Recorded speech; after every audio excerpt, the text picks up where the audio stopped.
One moment in time. One moment, and then the next moment, and the next moment. One moment where we choose love, and then the next one, we choose love again. Even when it's difficult, even when it's dark, even when people don't show up the way we think they are supposed to, we choose love. Say that with me. We choose love. Really? We choose kindness, we choose compassion, we choose love. That's what we do here. We remind each other that this moment in time is the only thing we have. Love does not exist yesterday or tomorrow. God does not exist yesterday or tomorrow, but only in this one moment in time. Today is the final in our series that we have been over the last 6 weeks. The power of story to heal and transform. The power of choosing love and telling a story around choosing love that caused us to overcome, to be empowered, to rise above, and to transform. It's the unfolding spiritual narrative that happens one moment and then again and again. It's been an empowering exercise in witnessing. Have you been here for most of them? It's been an empowering exercise in sitting at the altar of our stories, of our lived experience, and transforming, and being fully present to another's truth. And those stories haven't just been here on the platform. That's been the tip of the iceberg. It's been what's going on out there. We're suddenly dropping the veils and the walls, and we're getting intimate with each other. Let me tell you where I was. Let me tell you where I am. Let me tell you how I got there and how you can do it too. And today will be no exception to that rule. But I hope we continue it, because I believe it is the gospel. I can get up here and espouse 1,000 different holy books, but the holy book of you, of the holy chapter of you, is how we transform. Gospels being written on the pages of lived experience. There's sacred power in witnessing, yes? There's sacred power in our presence, in being fully present to another's truth, to another's hero's journey.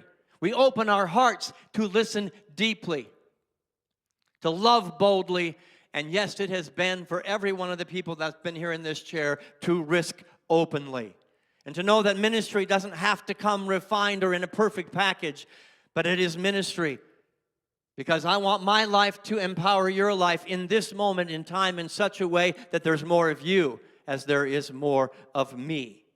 To listen, not to fix. We're not here to fix anybody, because you're not broken. We're here to honor your journey. We're not here to do anything except I see you. I hear you. I feel you. You matter. Your life experience matters. Your journey matters. Your story matters. You matter. We create space when we do that, don't we?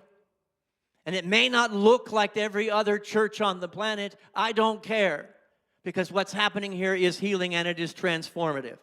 Where truth can be spoken and pain can be held in our hands with grace, without impatience and without judgment. How many people have ever experienced in this room, in this community, a sharing of your heart and your guts on the table without impatience on the other side and without judgment? That in itself is holy. Yes? That in itself is sacred, when we bear witness to one another and the steps we have taken to become us. We remember in that moment that we are not separate beings. There's only one of us in the room. We are cells within the body of the one expression of God on earth, finding each other, coming back home to each other, and that is holy. We are one life unfolding through many stories, through many gospels, through many experiences. You remember the words that we began this series with from Muriel Recasser. Let's put them up there and let's say them together. The universe is made of stories, not atoms. We are not this physical experience. We're not what happened to us. We're not our relationships. We're not what we do. We are the stories that transform and elevate the consciousness, elevate the vibration, and allow us all to be at a higher place. How many people remember the show, This Is Us? I loved that show. You know, I have to admit that I used to wonder how my mom could put on a soap opera every single day and watch that soap opera. Well, This Is Us became my soap opera.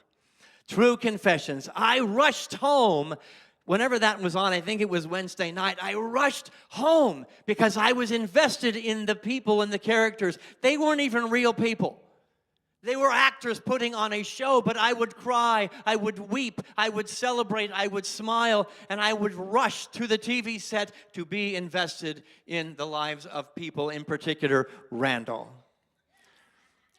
Randall was my brother from another mother. He had all kinds of wonderful potential, but he also wrestled with his humanness. That's what the stories do. I want us to be a community that rushes in to turn on the TV of Tara's life and go, what's happening now? The good, the bad, and the ugly, to be present to Michael's life, to Chris's life, and to go, I am a part of your unfolding. That is holy, sacred work. And it's a heck of a lot more entertaining at times than a TV show. And the good thing is it doesn't just happen on Wednesday nights at 8 o'clock. It's happening 24/7, 365. God is happening at the point of us. Yes? This is us. Say that with me. Breathe that in. This us is holy and it is sacred. The stories told from this platform are just the tip of the iceberg. Just the tip of the iceberg of what's been going on as God has been revealed in this community. I'm saying we're going to end that series today, but keep sharing. Keep sharing, keep listening, keep feeling into the us that is the narrative of our unfolding spiritual journey. We behold the divine in each other, yes? When we speak our own truth, when we stand here or sit here vulnerably, we speak our truth into the field, we are touched by the divine, by the consciousness of the friends and the family that are around us. Don't take that lightly. When we name the ways Spirit has moved through my life and Judy's life and Ron's life and everybody's life to give voice to the living presence of God doing business on earth as us. This is us. We give thanks for the courage to sit in a chair and to speak. And there hasn't been one person, including the lady that's going to come up here in a minute, that was really comfortable with sitting there and putting their guts on the table. We also give thanks for the compassion to receive, the love, the compassion, and the understanding to sit as witness and to put our ears on our heart open and receptive at the altar of us. In the telling and the listening, we build a sacred sanctuary of authenticity. That is as healing as anything I can say from this platform, as healing as any gospel I can read from, as any scripture. It's a sacred circle of healing that we call we.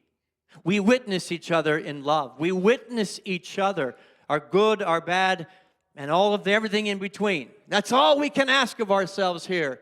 And sometimes it's rough around the edges. Have you noticed that? Sometimes it's a little uncomfortable. But we sit in the fire and allow ourselves to be refined. We witness each other in unity. We witness each other in a sense of oneness. We witness each other in a deep sense of faith that something good is happening. And when we do that, our stories become bridges. Anybody notice the world needs a lot more bridges these days? And this is going to be construed as completely political, and if you want to do that, go ahead. Maybe it is. I want Unity North to be the Department of Peace.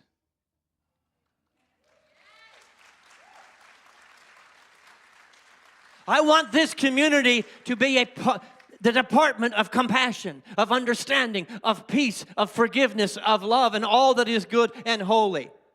So rather than cursing what somebody else is doing, let's just up our game by sharing our stories more readily and knowing that the us that is us is needed. It is necessary. It is important. Our listening becomes good medicine. Your listening, your witness is medicine, and our community becomes a place where souls heal, where the planet heals, because here is a place we are seen. Here is a place we are heard and held. Here is a place where we are recognized. As we started this series, we remember the quote by Tahir Shah. Let's put it up there and let's read it together. Stories are a communal currency of humanity. Our greatest treasure exists in the us, in the we. Our greatest abundance and prosperity. Yes, we teach abundance and prosperity. It's the Father's good pleasure to give you the kingdom. You open the portal by putting your guts and your story on the table and then putting your ears on for somebody else to do the same. That is our abundance. I'm going to let this video introduce you to our guest today who has the guts to come up here and share her story. This is a little bit about it that I'll use as a context for our interview.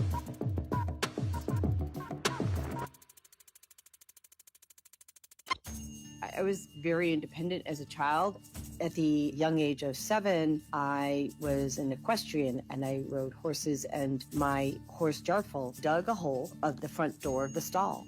And when I walked out, my cowboy boot got caught and I went face down and hit the front of my brain. We saw the impact, which was emotional dysregulation.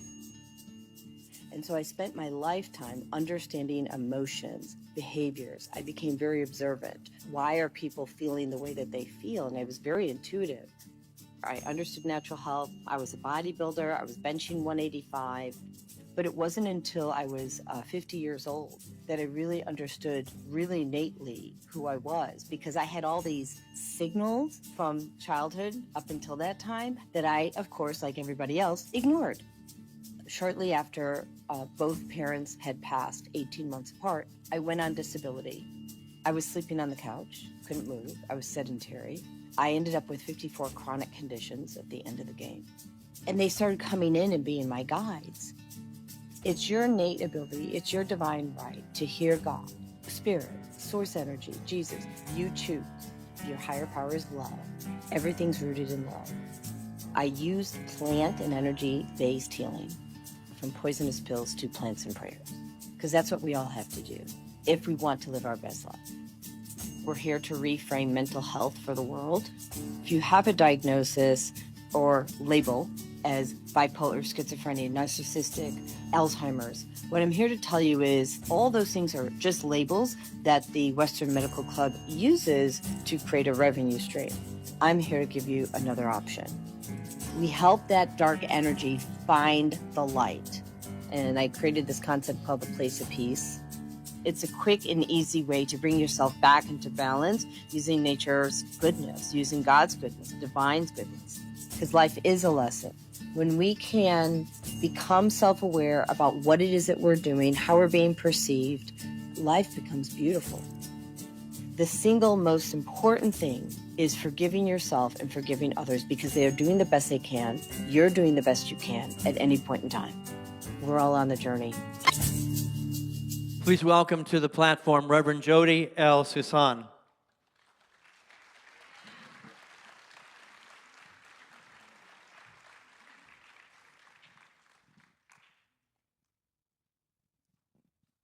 So Jodi, welcome, and thank you for the courage to sit here in this seat.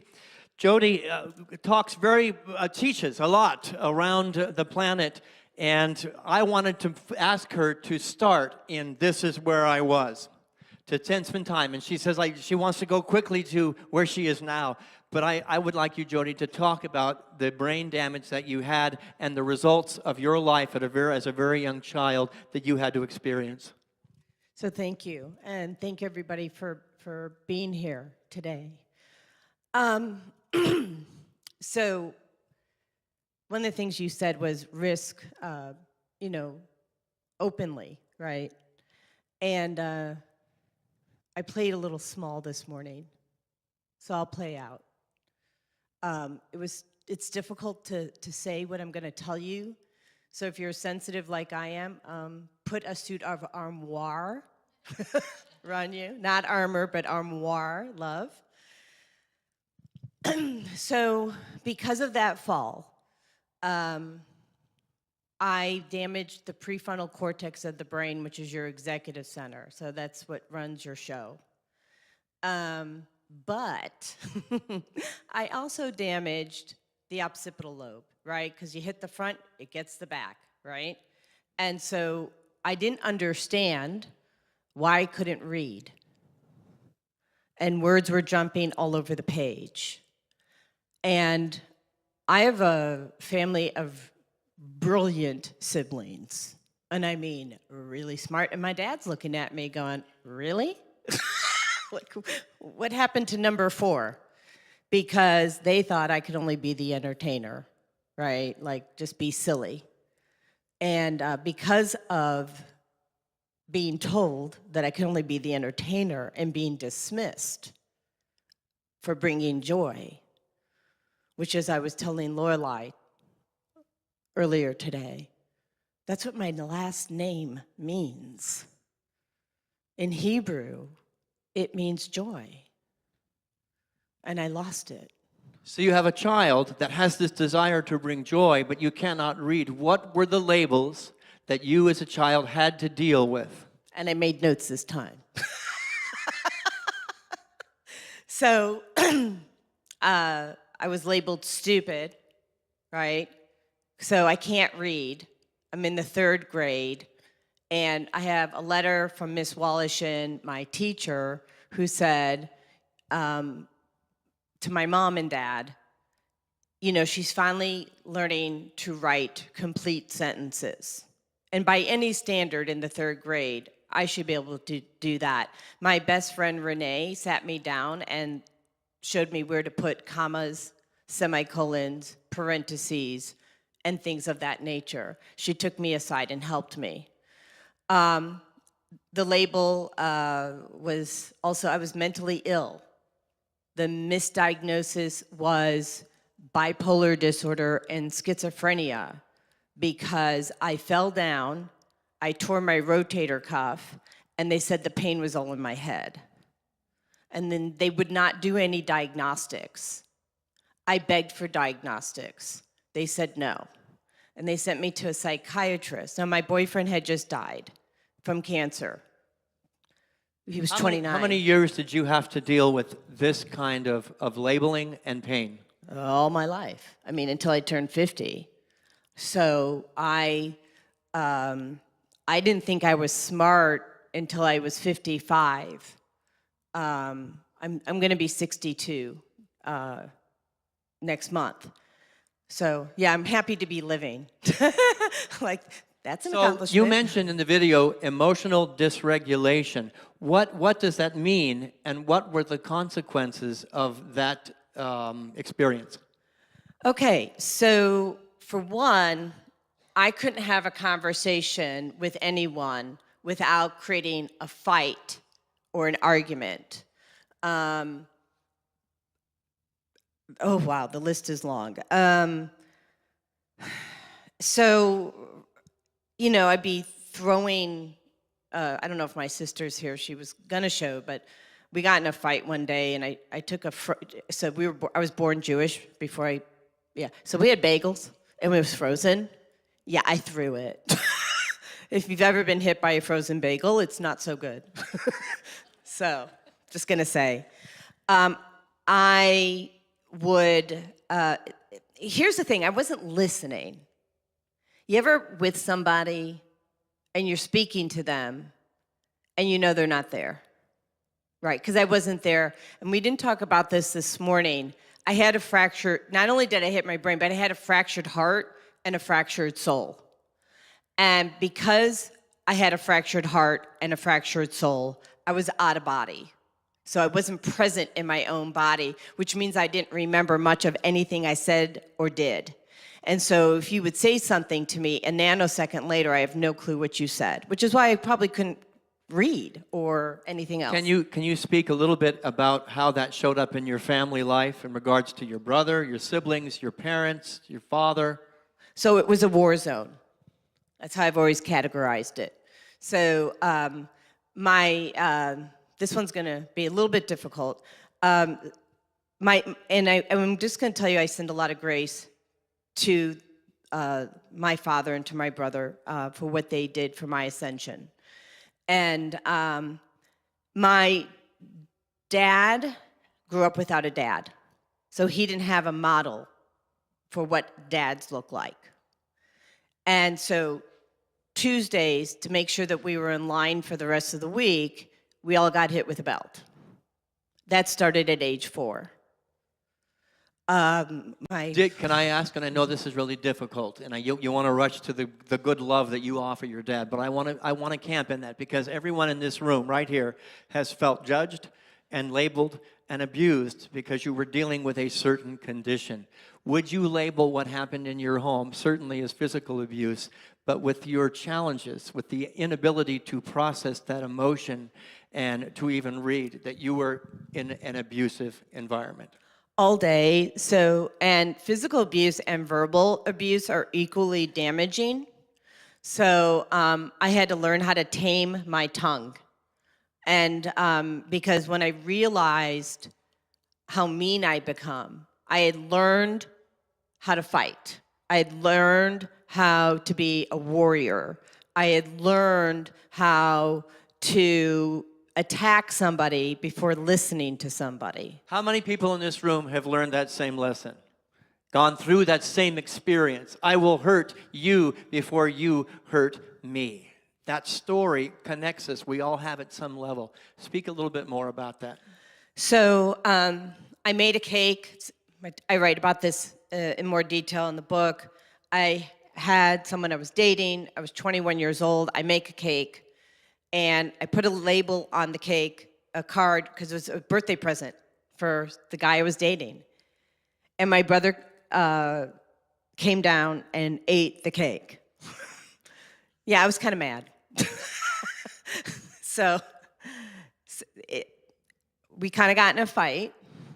There was no bloodshed, but I had a sword. I had a sword.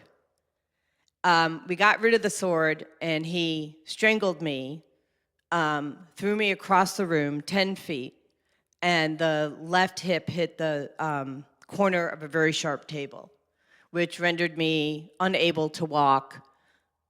I had the imprints of his hands on my neck for weeks. The bruise, right? The bruises. It was a war zone. Did you have the ability to understand that with this emotional dysregulation, that any of this make any sense to you? At that time, no, it was all his fault. Right? That was my thinking. It's all his fault. It's all my dad's fault. It's all everybody else's fault. Blame, shame. I was blaming everybody else for my situation. How many years did you have that kind of mindset? A long time. A long time. I honestly don't know how long, but it was a long time until my brother took me. So I guess it was 1989. I was born in 63. So 1989, the same brother who strangled me took me to Landmark Education. And some of you may be familiar, the Reader's Digest version to that is to take the past, put it in the past, and create a future based out of nothing at all. What does that take from you to do that? Forgiveness. I had to forgive him. Look, my brother was beat up as a child by my dad. He died of a brain tumor. And today's his yard site, which is the memorial of his death. And the book that I wrote originally was made for him. And so there's no coincidence. Yeah. One of the things that you said in the video is the single most important thing is to forgive. Who did you forgive? And what organizations or people did you have to forgive in order for you to move from where you were to where you are today? So I had to start with the self. I had to forgive myself first because I had to forgive myself for poisoning myself. I had to forgive myself for having a loud mouth. Now you say, at least I use my mouth. It's still loud, but sending some better energy. Can you said something, poisoning myself. Can you clarify what you mean by that? Yeah, so they put me on 50 drugs. To treat what? To treat the misdiagnosis of bipolar disorder and schizophrenia. They also put me through 10 clinical trials.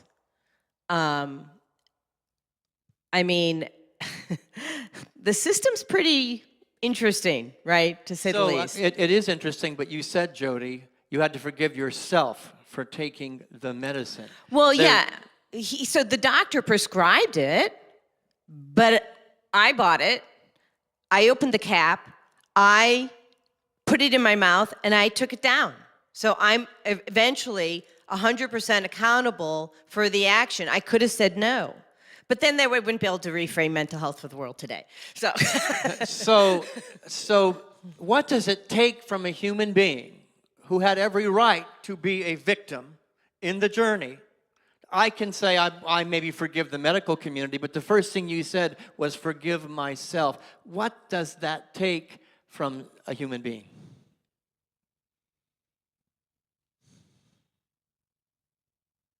You mentioned in the video that you began to remember who you are. yeah, You began to know who you were, and you started getting signals, and you developed intuition as a result. Is that part of your journey from here to there? yeah, so let me answer a couple of those questions. I just need a moment. So what did it take? It took tenacity. It took a desire to want something different than what I had at that point in time. And quite frankly, my oldest brother demonstrated that for me. He knew what he did didn't work, and he paved the path. He modeled a new behavior for not just me, but my entire family to do things differently. And then the other question was, Let's stay with there. okay. What about your father? Was there forgiveness of your father? Oh, totally. I mean, so, and this was before they died, right? So we were in relationship. My dad grew up without a dad. His dad had TB, left the family. He was cleaning fish at the dock to support his own family as like a 6 or 7-year-old. And he was raised by the mafia. Well, the mafia, has their own model of the world, which is fine for them. But he brought that model of the world to our family until he learned differently. And he's actually really cool. Like, not only do I forgive him, but he's really cool, he's brilliant, he's creative, and he's funny. I was telling my friend Jen in the front center here that he used to chase my mom around the house with a plate of whipped cream. Like for the face, And so he had joy. He liked being humorous. Was there a part of you that recognized that part of him who had those desires, those emotions, and those feelings, but also those pains and those difficulties? Was there a degree of compassion in seeing your father and your brother and the medical establishment and yourself with different eyes? Yeah, I mean, because we were all trapped, right? We are all trapped in this paradigm of thinking we're supposed to be a certain way. And we have these behaviors, we have these programs to do things in a way, most of the time to please other people. And it doesn't get us where we need to go, and it's certainly not in alignment with the divine. So. You mentioned in the video, everything is rooted in love, that your higher power is love. And I believe in our pre-interview, you said that's what you discovered is I am love. I'm not any of these things. Can you speak about that? Yeah, I'm not my job, right? I'm not my paycheck. I'm love. And are you what happened to you? No, that what happened for me, not to me, right, was simply a gift wrapped in strange wrapping paper, right, silver lining, to allow me to lead humanity away from a program belief system, which is poisonous pills heal, they don't, to plants and prayers, which is what God intended. Can you speak? You said something profound there.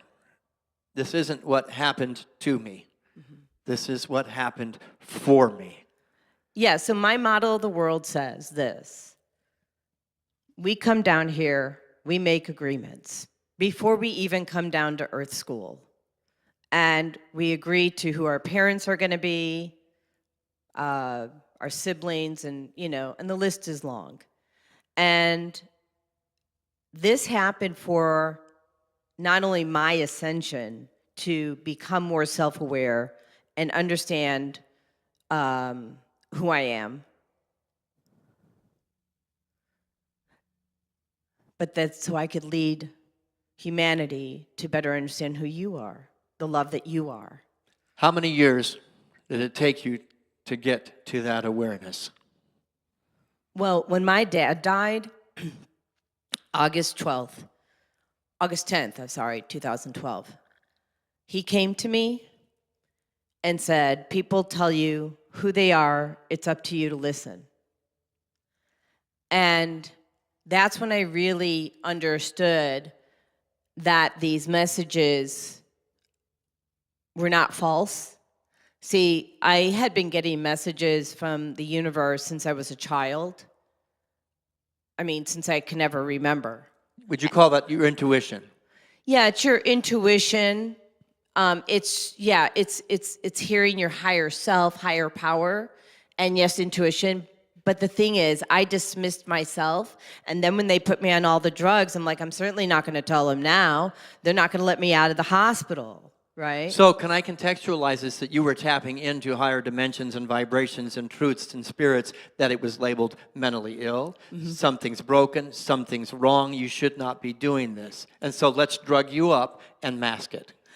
Which is what they're doing to light workers, right? And so, and I was disabled, as we mentioned, for 4 years. And the disability, being disabled, was a gift. Why? Well, because it allowed me to slow down. And I was a practicing Jew. I was going to turn 53. And I was going to have a bat mitzvah, because I did not have one at the age of 13. And my mom came in, and she brought Jesus with her. It's like, you know, it's kind of a little party up there. And so me being disabled slowed me down enough to hear them. And what they said to me was, you need to go see a neurologist. And I said, but why? I said, I have a mental health issue. Well, a neurologist works with your nervous system in your brain. Oops, had no idea. So was there something going on from age 7 to age 53 that was discarded, was kicked to the side, was not recognized? And at 53, you began to recognize that none of these things that you've been told about yourself, not the least of which is that you were dumb or stupid, that you were actually intuitive. Yeah, I mean, it's, I hate to use the word crazy, but it seems apropos. You said something, and I have 2 more questions for you. We are here to reframe mental health for the world. How do you reframe mental health, and what work are you currently doing to continue that journey for yourself and for others? Thank you. So first thing, the environment, going to the first question, I was exposed to neurotoxins. So neurotoxins are in our food supply, our water supply, our cleaning supplies, our hair care, name it. It's all filled with neurotoxins, and it's not allowed in other countries. So what's the reframe? Because that's what was the root cause, was all these neurotoxins. A neurotoxin, is something that impacts your nervous system, which causes emotional dysregulation or, you know, acting inappropriately. So the reframe is, I've sent my book and a 4-page letter, I was not short about it, to Bobby Kennedy, and asked him to mandate testing, because I asked for testing and they said, no, there is no test. You have bipolar disorder and we can just tell. You have schizophrenia and we can just tell. There was no test. Imagine that. The mental health community is the only doctor that doesn't look at the organ that they treat. And let that sink in just for the moment. Okay, so the reframe includes this. There's 50% of us are missing a specific gene that sends the happy hormones, dopamine and serotonin, sends those signals. 50% of us are missing that. Just that one test alone will drive your happiness, drive your joy, if you figure that out. 90% of us have parasites. A parasite is its own entity. So you can test for that and, clear that, because it makes you depressed, it makes you sad, it makes you angry, actually makes you volatile. It makes you volatile. So I had parasites. I advocate for doing those testings. The third thing is food sensitivity. So let me ask you real quickly. So part of your journey from where you were to where you are was standing in your power, in your strength, to ask against the systems, to ask for what you knew to be true, to let the external realities sit secondary to the internal awareness and truth, yes? Yeah, but even so, I ignored a lot of it for years still, because I had a lot of cognitive dissonance around it. Like, I was so used to dismissing me because that's what I was taught. Right there. How many people have ever dismissed yourself because of external realities that told you something about yourself? We share that. Let's meet at the altar of empowerment. And Jodi has taken this abuse, taken these difficulties and these labels, and written an entire book on it. How did I get from here to there? And here's how you can do it too. It is vitally important. Let me ask you this question. Is there any diagnosis or any label that cannot be overcome through other avenues? And what are those avenues?